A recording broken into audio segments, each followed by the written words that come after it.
ELISA left school as the sky turned a murky shade of gray.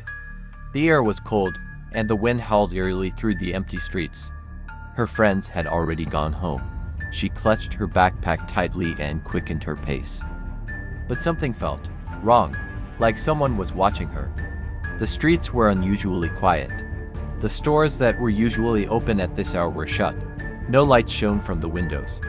Her footsteps echoed loudly, and with every step, it felt like someone else was walking with her. ELISA! A whisper brushed against her ear. ELISA froze.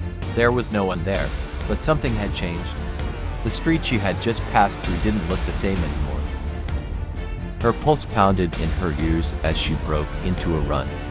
But no matter how fast she moved, it felt like she was going in circles. The walls seemed taller, the shadows darker. The streetlights flickered weakly, as if they could go out at any moment.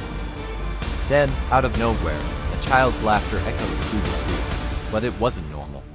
It was high-pitched, distorted, unnatural. ELISA turned a corner and saw it.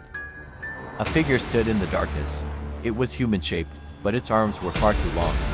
Its face, there was no face, only a black void. ELISA's breath caught in her throat. She stumbled backward, but as she turned around, she saw something even worse. Pale, bony hands were emerging from the walls, reaching for her. Stay with us.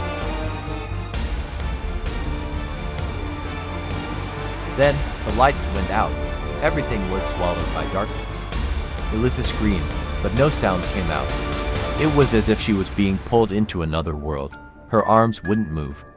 Her feet weren't touching the ground anymore. And then her eyes snapped open, one breath, then another. ELISA looked around, trembling. She was in her room, lying in her bed, covered with a blanket. The door was slightly open, and she could hear her mother's voice from the kitchen. Was it a dream? She touched her face. She could feel her skin. It was real, wasn't it? Slowly, she got up and walked to the window. She hesitated, then peeked outside. Her blood turned to ice. The shadow stood in the street, and it was watching her.